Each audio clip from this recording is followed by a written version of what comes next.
right, let's do the last one real quick. I don't even have that much to say Yep. on this. It's one of those things that we always hear. I'm sure you always hear. So I read this headline and I was like, what is this? And it's Queers for Palestine blocked a pride parade.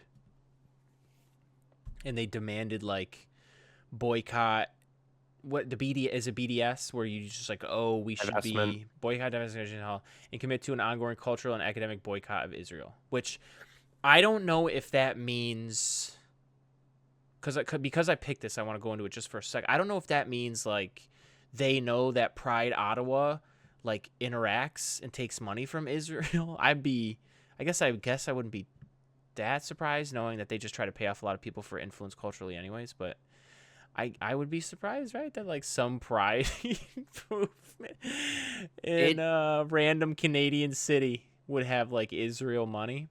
So in the first place, I don't know what they're trying to achieve here as far as energy used to stop and cancel this event for this cause. But I do know that, you always see the chatter online, oh, Queers for Palestine feels ridiculous, right? Because obviously Islam disagrees with the freedom to be queer, which is bad. Yep. But obviously Palestinians can still be innocent people. Yeah.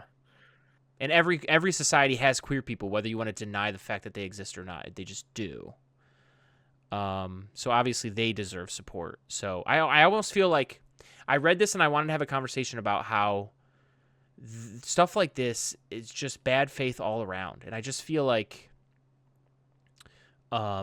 it's always used to kind of push people, like, because you can see what I'm kind of doing here, and if disagree with me if you want, but you can see, of course you can see an avenue for which Queers for Palestine does exist. They have legitimate feelings of support for the innocent people that exist in any society, to include the Palestinian society. But then they'll be like, well, it's a majority Islam society, whatever that means. I don't know specifically what it means for Palestine, right? But there's always little kernels of like, try to hear each other out. And like, there's always, rarely will you find anyone in like complete bad faith. So there's the bad faith is the takes on this stuff trying to divide us, I would say, when you can always see. But yeah, I don't know. I do think, all that being said, and if you have thoughts on it, let me know in a sec. But I do think, again, if they don't take any money or have anything to do with Israel, I'm not sure why they would try to like cancel a parade. But yeah, go ahead. Any thoughts? Any thoughts at all? As far as I understand, there were certain sponsors of Pride that pulled back because of criticism. I guess Capital Pride is the organization that puts it on. They put out a letter in 2024 condemning both the acts of terrorism committed on October 7th and Israel's endless and brutal campaign in Gaza. So because they put on the parade, isn't that fine to say? Sorry, go ahead. Of course that's fine to say. Right? I mean, both things can be true kind of thing. Sure. The fact that it's the Jewish Federation of Ottawa called the statement anti-Semitic. No, it's not. I guess I have to read the whole letter, but if what they're quoting up here is all that it is, the fact that that's anti-Semitic is such a fucking bullshit response. No, that's false. Yeah, right. You're right to have to read the whole thing, and I haven't, but come on. That's not. Yeah, that's absurd. But apparently, so the Jewish Federation of Ottawa called it anti-Semitic, said it would boycott the parade in response, which is, I mean, I'm sure that didn't do much. But as a result, there must have been some pressure in the background because sponsors withdrew their support from the Pride Month event. So were those sponsors Israel involved, and then they withdrew, or like what is the? It's tough because all you need is like investment groups. Yeah, investment groups. So all they have to do is put a little bit of pressure. Somebody makes a phone call. They don't like something they think that is anti-Semitic to some person who has money or power, and then a phone call gets made to someone else, and all of a sudden some sponsors get dropped. Right? I see. So they made the statement, and then a group calls them out for anti-Semitism, and then contacts the. But then they're taking flack from all sides because then Queers for Palestine show up on the other side. So you're kind of just taking bullets from everywhere. From a statement that is objectively like the most lukewarm statement you could make. Like, both of these are true. Here you go. Like, okay. Like, this is where, and I'm glad this came up. I'm glad you said all this, because this is where you start to feel like you lose your mind. It's like, we're not actually, Queers for Palestine, we're not actually saying that the acts of terrorism committed on October 7th, like, were justified. That's right. Like, we're not, I'm sure that person, let's play devil's advocate or whatever the fuck you want to call it, they would say like, well, they're being oppressed by Israel, and you know, that's fine, but like, killing people is acceptable sometimes. Like, that's tough. We live in our bubble, but that's tough. But then the same thing, it's like, really, like, it's anti-Semitic to say that Israel is being fucking complete and utter douchebags in Gaza. Like, no, they are horrible. They are. Like, I am very sympathetic to the term genocide. Like, what are we doing? What are we doing? Yeah. All right. Well, lukewarm statements. Well, just to be clear, the killing of civilians is almost never justified. Ever. It's never. Period. Not almost. Period. Never ever. Period. Never ever. Never ever. Would you defend? Because in the same vein, let's talk about it. The government of Hamas and the government of Israel doesn't represent every single person in those societies. And innocent people in Gaza have died. And innocent people in Israel that might not have been part of the government or support the right-wing government might have been murdered that day on October 7th. Like, that's not right. That's not right. It was mostly, as far as I understand, it was mostly civilians who died on October 7th. Whatever. Even if you killed all right-wingers that were part of government, but if you were doing it blindly, that's not correct. That's bad. You're gonna they kill people at a music festival. That's bad. Yeah. I don't give a shit what you're saying to me. That's bad. But it's the same thing within Gaza. Like, you're killing, dude, these starving children, even starving adults that we're seeing. Oh, it's disgusting. That's bad. It's awful. This is what kills me, and I'm gonna go on a tangent here. Oh, go ahead. No, I'm gonna stop myself. Well, I was just gonna say, especially when you know that the famine is manufactured. Right? Dude, it's not that there's not enough. That's so disgusting. It's that they're not letting the food in. And when you see a picture of a starving child, anybody whose heart doesn't cry slightly at the image of a starving child is somebody that is completely lost. I'm sorry. You're Jeffrey Dahmer. Like, go away. Yeah. That's horrible. What do we, like, no doubt, dude. Never let them, and by them, I mean conspiracy. Never let them take away from you the understanding that inside of every society that has power concentrated somewhere, that's what you're seeing most of, are innocent actual people who live and wake up every day, try to provide for their families, and do what they can, and go to sleep. Every single society. I don't give a fuck. If someone tells you all Israelis are bad, that's not correct. That's not correct. You could tell me 95% of Israelis are disgusting human beings that support a right-wing regime that are doing disgusting things, and there's still 5% of people that are not that. So, sure. Yeah.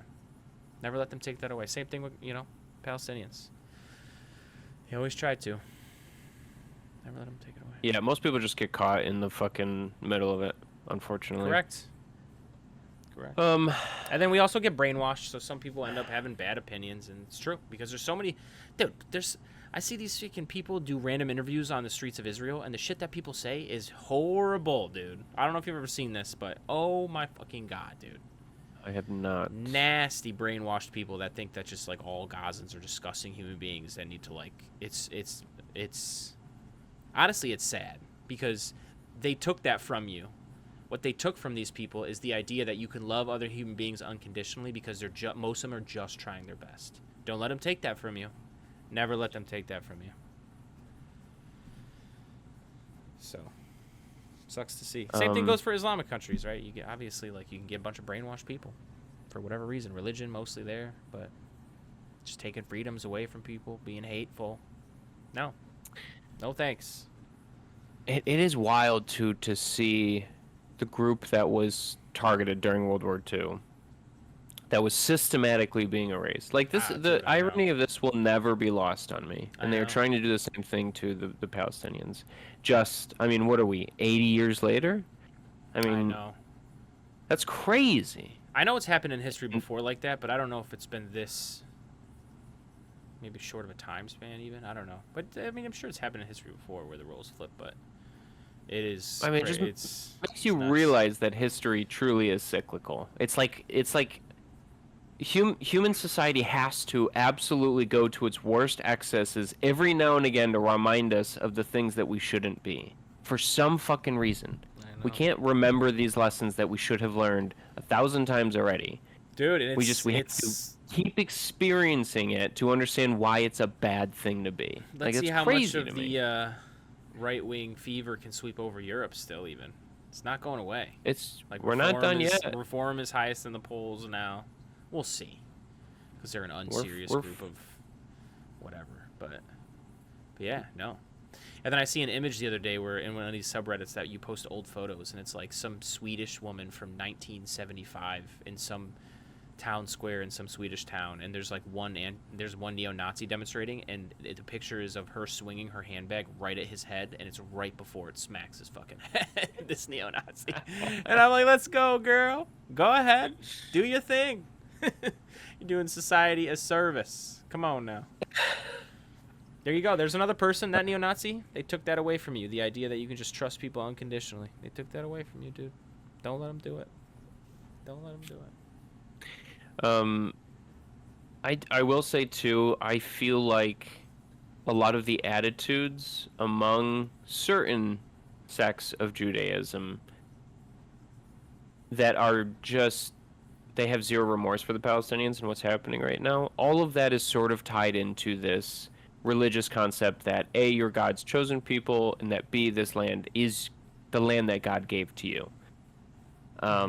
That is very baked in to Judaism, Old Testament, all that jazz, the Torah, whatever. Oh, yeah. And it seems like they are, because there are certain conditions that are to be met, I believe, that are predicted in the Old Testament for their Messiah to return or show up, or I guess show up it would be for them. Mm-hmm. And it seems like they're trying to make, right, like one of them is that some ancient temple will be rebuilt. I believe the Al-Aqsa Mosque in Israel right now used to be the old temple of Jerusalem. And there is some... Oh, okay. There's some prediction in the Old Testament that, like, when that is rebuilt into the great temple that it was, such and such, our Messiah will show up. Something to that effect. And it feels like a lot of that is motivating just this unapologetic attitude from, like you were saying with those street interviews. I've never seen any of those. I believe you. But it feels like it's that right-wing religious, like... Yeah. affirmation of their worldview. Like, and I think it has less to do that... And I'll speak from a rapture standpoint from the religion in our culture that kind of believes in something like that. Where it's like... I don't think that they actually believe that it's... Some people do. But I think the movement that kind of gets swept up, gaining power from the religious influence, whether it's in Israel or here, it kind of like... It's more about pushing the idea of your ideals and your religion onto other people. It's less about like, do you think they're actually making governmental decisions at a high level in Israel based on the fact that they want to build a temple because they think they'll just like disappear because Jesus comes or whatever it is? I don't know what it is, but not Jesus. Like, Come on, Doug. I don't think that's actually, at least the people that actually you can go to your local church and find some absolute person who believes in it, you know, through and through, but no, the people that actually make decisions in power are just trying to... they're just saying Christianity good, and I want other people to be it. Don't care. Force. I don't... It's less to do... Yeah. There are elements of Netanyahu's government that are Stephen Miller-esque, i.e., they work in the shadows, they truly believe the thing, and they are trying to make certain prophecies become true. I do think that that's a case. You know what's the shameful thing? I believe you, and the shameful thing about that is, even if they got it done and built a temple, the minute whatever they expected to happen doesn't, they would make excuses and do another thing and keep being assholes. Right. It's just ridiculous, man. Come on. Right. But sure, we'll never know unless they do it. So let's. What do you think I just said? Sure, build. No, you can't because there's a mosque there. Let's get there. I don't even know how that works because I know they're taking like West Bank too or whatever. But well, because there was a point in time where Islamic, right? Go ahead, yeah. Like all of this was Islamic. All of this, all of the Middle East was Islamic. Sure. I think Jews have lived there for a long time, but they've always had to sort of play by the rules. Don't Jews predate Islam, but then Islam took over the region, right? Correct. Yep. Sure. Yep.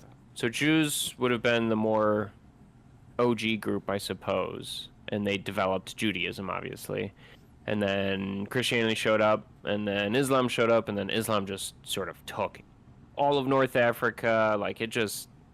Right. And then I think for several hundred years, Israel was under, I don't know what caliphate or whatever it would have been, whatever empire it would have been, but yeah, so I think that's when they built this mosque. So this mosque has been there for a very long time, but the site that the mosque is on was also a religious site that the Great Jewish Temple was on. So for them, they have to see this mosque deleted, and they have to rebuild the temple. Right.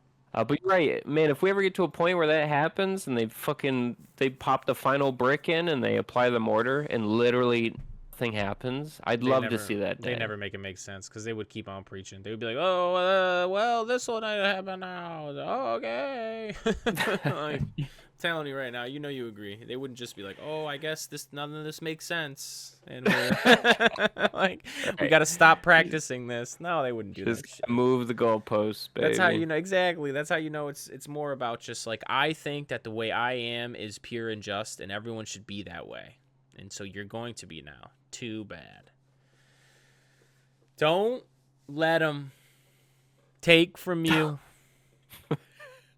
the freedom to be who you are. Fuck them. We don't care what they think. Fuck them. We don't care. All right, anyway. Ottoman Empire. That's what it would have been. Look at that. We got there. What are you saying about the Ottoman Empire? You had the freedom to be who you want to be? I'm not sure about that. No, that's not what I'm saying. Okay.